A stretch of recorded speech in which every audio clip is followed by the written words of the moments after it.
Darlings, today the British media has once again found itself in a familiar position. Scrambling, spiralling and projecting, all because Meghan Markle dared to carry a bag. Yes, you heard that correctly. A bag, a folder, a set of initials. This is the level of royal analysis we've reached in 2025. According to the Daily Mail's Rebecca English, the same reporter who has made an entire career out of scrutinising Meghan's every breath, Meghan's personalised items are incredibly embarrassing. Not embarrassing for the tabloids who stalk her, of course. Not embarrassing for the monarchy that collapses into panic each time she appears in public. No, apparently it's Meghan who should feel mortified for owning monogrammed accessories. Let's unpack that, because what's actually incredibly embarrassing is not Meghan Markle's style, her confidence, or her branding. What's embarrassing is the media's obsession with tearing her down while pretending they're delivering journalism. First of all, personalisation is not new. It's not shocking. It's not scandalous. It's fashion. Luxury houses have built empires on monogramming Louis Vuitton, Goyard, Celine, Dior, and the wealthy, the stylish, the powerful have embraced it for decades. But apparently, when Meghan Markle does it, the earth must tilt off its axis. Rebecca English claims that senior royals would never showcase their initials so boldly. Really? Because we've seen monogrammed luggage, monogrammed robes, monogrammed cars, monogrammed stationery, and that's before we even get to the crown-shaped branding plastered across events, uniforms, and souvenirs. The British monarchy is branding. It breathes branding. It survives on branding. Yet Meghan having a tasteful monogram on a folder is where the line is suddenly drawn. What this really is, darlings, is Meghan's confidence rattling a very fragile cage. Because Meghan's brand is powerful, it's global, it's modern, it's feminine, it's unapologetically polished, and most importantly, it's hers. Something the monarchy has never been able to control. That, not the initials, is the real embarrassment for the tabloids. Now let's talk about the timing, because the article dropped conveniently after Meghan's glowing interview with Harper's Bazaar went viral. In the interview, Meghan spoke effortlessly about education, empowerment, and the value of women owning their voices. She appeared collected, radiant, and authentically herself. The public response was overwhelmingly positive. So, what does the British media do when Meghan's positive press gets too loud? They pivot. They fabricate an outrage. They reach deep down into the toolbox of nonsense and pull out something absurd to distract from her success. This week the obsession is initials. Next week it will be buttons. The week after, maybe breathing too confidently. It's a pattern and a predictable one because every time Meghan thrives, the British media attempts to manufacture a controversy to offset her shine. But here's the irony. Their attempts don't dim her light. They expose their own insecurity. Let's break down what Rebecca English is really doing in that article. Because beneath the faux outrage, beneath the pearl clutching about royal protocol, beneath the usual coded commentary, lies something very simple. Meghan represents everything the old royal machinery cannot compete with. She is successful without their approval. She is fashionable without their direction. She is confident without their permission. She is impactful without their institutions. She is global without their borders, and that terrifies them. When Rebecca English says Meghan's bags and folders are incredibly embarrassing, what she really means is that Meghan's independence embarrasses the royal establishment. She stepped away from the monarchy, built her own empire, and is thriving in ways they never imagined. And let's talk about the visual the Daily Mail used. Meghan photographed looking polished, glowing, poised next to a royal commentator who appears mid-rant on a studio sofa. The contrast says everything. On one side, elegance, on the other, indignation. It's almost poetic. Now, something else the article glosses over. Meghan's personalised items are part of her professional identity. She is a businesswoman. She is a global public figure. She runs a foundation. She works with Netflix. She attends conferences, meetings, summits and creative sessions. Personalisation isn't vanity, it's organisation. It's branding. It's professionalism. Hollywood executives have personalised binders. CEOs have personalised cases. Politicians have personalised folders. Diplomats have personalised briefings. But for some reason, only Meghan is singled out as embarrassing. It reveals the truth about the British tabloids. They aren't reporting. They're policing Meghan's existence. And let's not pretend this critique about initials isn't coded. The same commentators who call Meghan embarrassing for monograms have no problem with royals wearing multi-million-pound jewellery, golden regalia, medals they didn't earn, and velvet-lined capes that achieve absolutely nothing except theatrics. Yet a monogram? Unacceptable.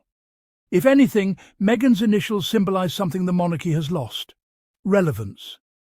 Her brand speaks to young women, global audiences, innovators, creators, mothers, entrepreneurs, people who don't care about outdated hierarchy or aristocratic rules. Meghan's existence challenges a system built on silence, obedience and conformity. And the commentators who rely on that system financially, professionally, emotionally feel destabilized. That's why they're nitpicking, that's why they're escalating, that's why the articles feel increasingly desperate. Because Meghan has outgrown the narrative they built for her. Let's go deeper into the psychology of this. Whenever Meghan displays autonomy, the British media frames it as arrogance. Whenever she showcases ambition, they frame it as entitlement.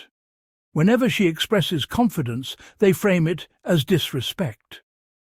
But when Kate or Camilla or Sophie uses monogrammed items, it's traditional, charming, royal, or heartwarming. The double standard is glaring. And this week, Rebecca English became the face of that double standard once again.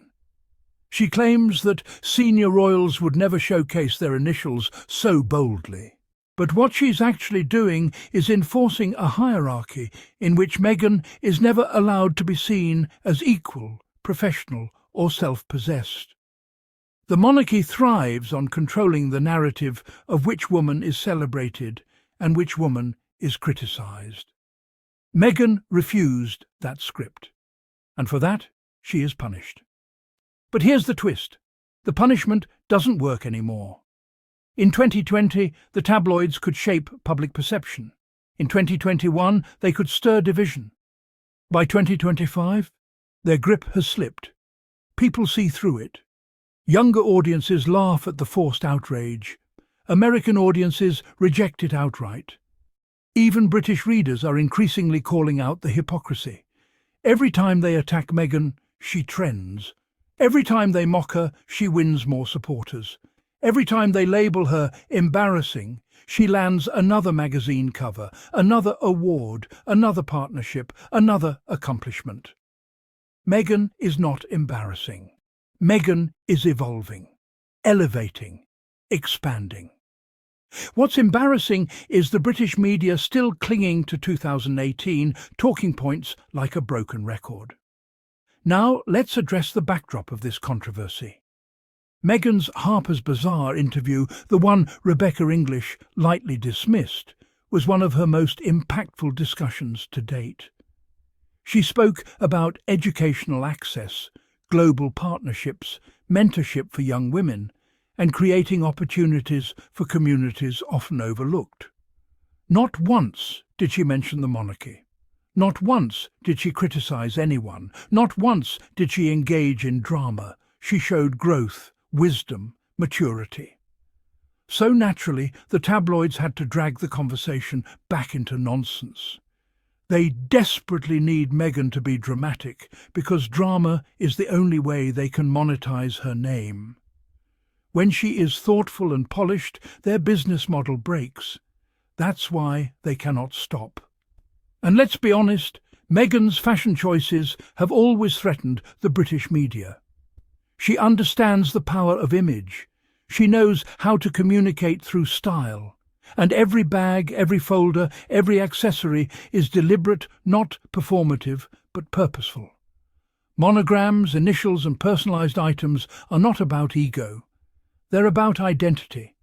They represent authorship, ownership, a woman defining who she is in a world that once expected her to shrink. Meghan's initials symbolize the independence she fought for. And that is what the monarchy and its media mouthpieces do not want acknowledged. Because if Meghan can own her identity boldly, then other women, especially women who feel boxed in by tradition, expectation, or cultural constraints, might realize they can own theirs too. That's what the monarchy fears. Not the bag, not the folder, not the initials. They fear Meghan's influence. Let's also acknowledge how laughably low stakes this controversy is. The world is dealing with economic crises, political challenges, climate concerns, technological disruption, and the British media is writing full articles about a woman's personalised stationery. It shows how desperate they are for content. It shows how dependent they are on Meghan. It shows how empty their criticisms have become. When they cannot attack Meghan's humanitarian work, they attack her accessories. When they cannot challenge her intelligence, they challenge her initials. When they cannot undermine her marriage, her motherhood, or her accomplishments, they grasp at anything to justify another headline.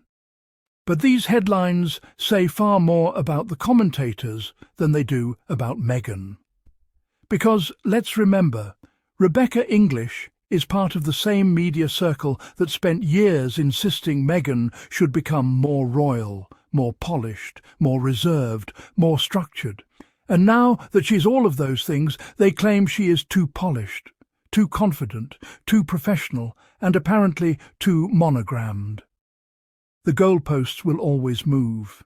The rule book will always shift. The criticism will always adapt to whatever Meghan does well. Because the British media cannot afford for Meghan to be seen as successful. But guess what? She is, and they know it. She is thriving in California. She is building powerful partnerships. She and Harry have financial independence. Their children have freedom. Their legacy is self-designed, not institution-assigned.